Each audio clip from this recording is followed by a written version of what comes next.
You guys, look at this. So I'm on my YouTube creator page, and this, I'm sorry you can't see, but this is the video of building the colony and putting all the rabbits together in the colony. And it was posted February 20th. Up to this point, I've been acting on the assumption that Cattail was bred by Sylvan because of the color patterns of her babies. But the earliest Cattail could have been bred with Sylvan, the first time she ever met him in her entire life, was February 20th. But she gave birth on March 9th, which is about half the time it would have taken to actually have a full pregnancy. Obviously, her babies were born fully formed and functioning and good. They definitely weren't premature babies. So this means she was not bred by Sylvan. The only other buck she was with before Sylvan, though, was Onyx. And I need to grab my records to look. Oops, they're right over here. Don't have to go very far. So, from what I can understand, Cattail was 2 weeks pregnant with Onyx's babies, the buck we thought was sterile, and butchered because we thought he was sterile whenever we put her in the colony. Now, where's their record sheet? Okay. Ugh, this is terrible. But then why did she have one Harlequin baby? Okay, here's her record sheet.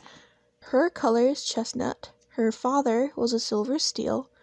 Oh my gosh, I was remembering wrong. And her mother was a black Japanese Harlequin.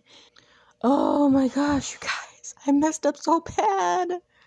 So I butchered Onyx because he was sterile when actually he was not sterile. I guess if I had to choose between any of the bucks I have, Onyx was one of the safest choices because even though I loved his coloring, he technically was very small. But I still kind of wish I had kept him. For a while there, I was thinking all of our bucks were going sterile for some mysterious reason because they hadn't been breeding for so long. And I still can't quite figure out why that was. But obviously, all of our adult bucks are able to breed. So I was completely wrong. Oh my gosh, my whole world is just shaken. I think part of the problem was I was remembering Cattail's mother wrong. Cattail and Onyx are full siblings. In addition to many other rabbits, we bought Cattail and Onyx when they were 5 months old from another colony. Their dad was a silver steel, and I thought their mom was the solid chestnut doe, but I think that was actually Ladybug's mom, and Ladybug passed away last year, so I just got the two confused. The main reason why I thought Sylvan was the dad was because of the Harlequin coloring of one of her babies, but if her mom was a Harlequin, then she probably just got that genetic from her mom instead of from the dad. So, I was completely wrong. Oh, but this means that some of the babies could, instead of being chestnuts, they could be otters. Those two color patterns look identical on like a skin level, so until these baby rabbits are like 2-ish weeks old and start growing fur, I won't be able to tell if they will be black otter colored or chestnut colored or chinchilla colored. So I guess having a chance of otter babies is what I wanted all along with Onyx, so I guess I will kind of get my wish. I feel so guilty now. I don't know, butchering him wasn't bad, but like my entire reason for butchering him was like wrong. Was that like still the right thing to do? I guess I would have butchered him anyways because he's so small. I guess if I had butchered him for his size, then I would have felt a lot better than butchering him for his sterility that was fake. So I guess just my reasoning behind butchering him at that particular time is just throwing me off and making me feel guilty for some reason. I'll have to examine my emotions because I'm just having this really weird reaction to figuring out that I butchered him for the wrong reasons. He would have been dead anyways, so he would have been dead anyways in the long run.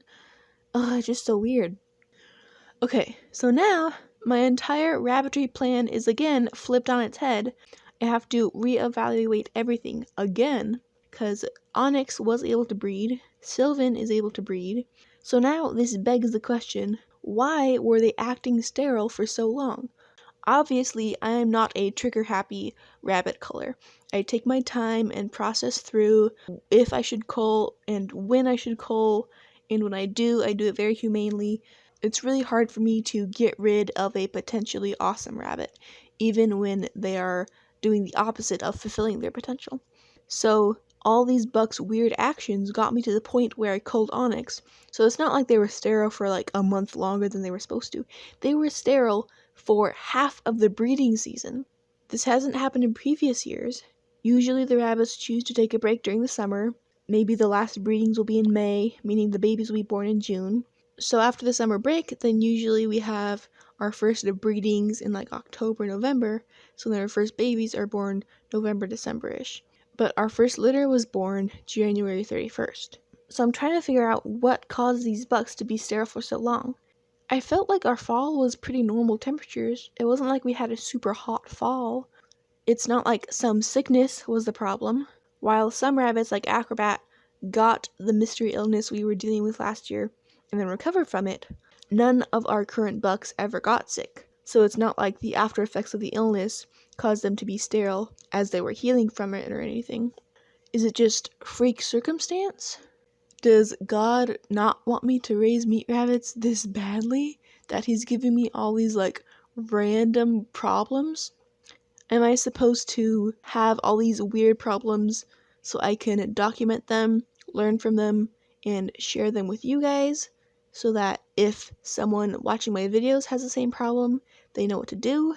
Should I stop doing YouTube so that I finally don't have any problems because I won't be able to learn from them and share with you guys?